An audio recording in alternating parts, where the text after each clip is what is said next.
دین نہیں چھوڑوں گا۔ حضرت ابوبکر صدیق رضی اللہ تعالیٰ عنہ کہتے ہیں، جب میں یمن میں اپنی خریداری اور تجارتی کام کر چکا تو رخصت ہونے کے وقت اس کے پاس آیا۔ اس وقت اس نے مجھ سے کہا، میری طرف سے چند شعر سن لو جو میں نے اس نبی کی شان میں کہے ہیں۔ اس پر میں نے کہا، اچھی بات ہے، سناؤ۔ تب اس نے مجھے وہ شعر سنائے۔ اس کے بعد جب میں مکہ معظمہ پہنچا تو نبی کریم صلی اللہ علیہ وسلم اپنی نبوت کا اعلان کر چکے تھے۔ فوراً ہی میرے پاس قریش کے بڑے بڑے سردار آئے۔ ان میں زیادہ اہم عقبہ بن ابی معیط، شیبہ، ابو جہل اور ابو البختری تھے۔ ان لوگوں نے مجھ سے کہا، اے ابو بکر، ابو طالب کے یتیم نے دعویٰ کیا ہے کہ وہ نبی ہیں۔ اگر آپ کا انتظار نہ ہوتا تو میں اس وقت تک صبر نہ کرتے۔ اب جب کہ آپ آ گئے ہیں تو ان سے نپٹنا آپ ہی کا کام ہے۔ اور یہ بات انہوں نے اس لیے کہی تھی کہ حضرت ابوبکر صدیق رضی اللہ عنہ نبی کریم صلی اللہ علیہ وسلم کے قریبی دوست تھے۔ ابو بکر فرماتے ہیں کہ میں نے اچھے انداز سے ان لوگوں کو ٹال دیا اور خود آپ کے گھر پہنچ کر دروازے پر دستک دی۔ آپ باہر تشریف لائے، مجھے دیکھ کر آپ نے ارشاد فرمایا، اے ابو بکر، میں تمہاری اور تمام انسانوں کی طرف اللہ کا رسول بنا کر بھیجا گیا ہوں، اس لیے اللہ تعالیٰ پر ایمان لے آؤ۔ آپ کی بات سن کر میں نے کہا، آپ کے پاس اس بات کا ثبوت ہے؟ آپ نے میری بات سن کر ارشاد فرمایا، اس بوڑھے کے وہ شعر جو اس نے آپ کو سنائے تھے۔ یہ سن کر میں حیران رہ گیا اور بولا، میرے دوست، آپ کو ان کے بارے میں کس نے بتایا؟ آپ نے ارشاد فرمایا، اس عظیم فرشتے نے جو مجھ سے پہلے بھی تمام نبیوں کے پاس آتا رہا ہے۔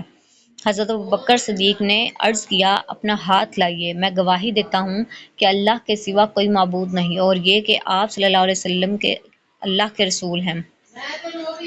آپ میرے ایمان لانے پر بہت خوش ہوئے، مجھے سینے سے لگایا، پھر کلمہ پڑھ کر میں آپ کے پاس سے واپس آ گیا۔ مسلمان ہونے کے بعد حضرت ابوبکر صدیق نے جو سب سے پہلا کام کیا وہ تھا اسلام کی تبلیغ۔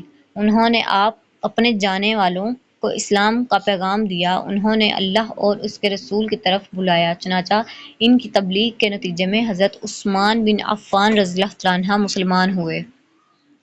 حضرت عثمان کے مسلمان ہونے کی خبر ان کے چچا حکم کی ہوئی تو اس نے انہیں پکڑ لیا اور کہا، آپ اپنا باپ دادا کا دین چھوڑ کر محمد کا دین قبول کرتا ہے؟ اللہ کی قسم، میں تجھے اس وقت تک نہیں چھوڑوں گا جب تک کہ تو اس دین کو نہیں چھوڑے گا۔ اس کی بات سن کر حضرت عثمان غنی رضی اللہ عنہ نے فرمایا، اللہ کی قسم، میں اس دین کو کبھی نہیں چھوڑوں گا۔ ان کے چچا نے جب ان کی پختگی اور ثابت قدمی دیکھی تو انہوں نے دھویں میں کھڑا کر کے تکالیف پہنچائیں۔ حضرت عثمان رضی اللہ عنہ ثابت قدم رہے۔ حضرت عثمان کی فضیلت میں ایک حدیث میں آیا ہے کہ نبی کریم صلی اللہ علیہ وسلم نے فرمایا، جنت میں ہر نبی کا ایک رفیق ہے، یعنی ساتھی ہوتا ہے، اور میرے ساتھی وہاں عثمان ابن عفان ہوں گے۔ حضرت ابوبکر نے اسلام کی تبلیغ جاری رکھی۔ آپ کی کوششوں سے حضرت عثمان کے بعد حضرت زبیر بن العوام بھی مسلمان ہو گئے۔ اس وقت ان کی عمر 8 سال تھی۔ اسی طرح حضرت عبد الرحمن بن عوف رضی اللہ عنہ بھی حضرت ابوبکر صدیق کی کوشش سے مسلمان ہوئے۔ جاہلیت کے زمانے میں ان کا نام عبد الکعبہ تھا۔ نبی اکرم صلی اللہ علیہ وسلم نے آپ کا نام عبد الرحمن رکھا۔ یہ عبد الرحمن بن عوف کہتے ہیں، امیہ ابن خلف میرا دوست تھا۔ ایک روز اس نے مجھ سے کہا، تم نے اس نام کو چھوڑ دیا جو تمہارے باپ نے رکھا تھا؟ جواب میں نے کہا، ہاں چھوڑ دیا۔ یہ سن کر وہ بولا، میں رحمان کو نہیں جانتا، اس لیے میں تمہارا نام عبداللہ رکھتا ہوں۔ چنانچہ مشرق اس روز سے مجھے عبداللہ کہہ کر پکارنے لگے۔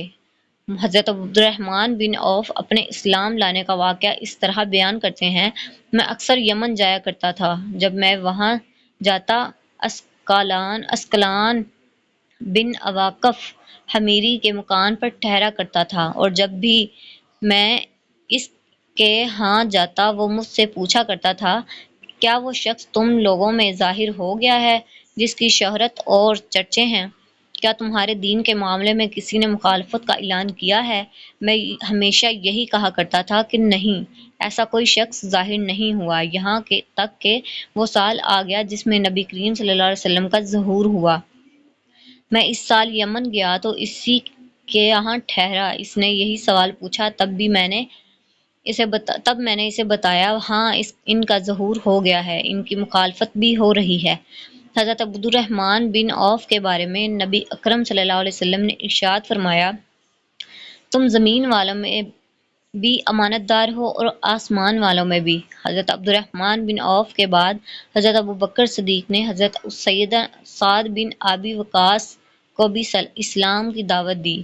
انہوں نے کوئی ہچکچاہٹ ظاہر نہ کی، فوراً حضور نبی کریم صلی اللہ علیہ وسلم کے پاس چلے آئے، آپ سے آپ کے پیغام کے بارے میں پوچھا، آپ نے انہیں بتایا تو یہ اسی وقت مسلمان ہو گئے۔ تو اس وقت ان کی عمر 19 سال تھی۔ یہ بنی زہرا کے خاندان سے تھے۔ آپ صلی اللہ علیہ وسلم کی والدہ ماجدہ آمنہ بھی اس خاندان سے تھیں، اس لیے حضرت سعد بن ابی وقاص رضی اللہ عنہ حضور صلی اللہ علیہ وسلم کے ماموں کہلاتے تھے۔ آپ نے حضرت سعد بن ابی وقاص رضی اللہ عنہ کے لیے ایک بار فرمایا، یہ میرے ماموں ہیں، ہے کوئی جس کے ایسے ماموں ہوں؟ حضرت سعد بن ابی وقاص جب اسلام لائے اور ان کی والدہ کو ان کے مسلمان ہونے کا پتہ چلا تو یہ بات انہیں بہت ناگوار گزری۔ ادھر یہ اپنی والدہ کے بہت فرمانبردار تھے۔ والدہ نے ان سے کہا، کیا تم یہ نہیں سمجھتے کہ اللہ تعالیٰ نے تمہیں اپنے بڑوں کی خاطرداری اور ماں باپ کے ساتھ اچھا معاملہ کرنے کا حکم دیا ہے؟ حضرت سعد نے جواب میں کہا، ہاں بالکل ایسا ہی ہے۔ یہ سن کر والدہ نے کہا، بس تو خدا کی قسم میں اس وقت تک کھانا نہیں کھاؤں گی جب تک کہ محمد صلی اللہ علیہ وسلم کے لائے ہوئے پیغام کو کفر نہیں کہو گے اور اصناف اور نائلہ بتوں کو جا کر چھوؤ گے نہیں۔ اس وقت کے مشرکوں کا طریقہ یہ تھا کہ وہ ان بتوں کے کھلے منہ میں کھانا اور شراب ڈالا کرتے تھے۔ اب والدہ نے کھانا پینا چھوڑ دیا۔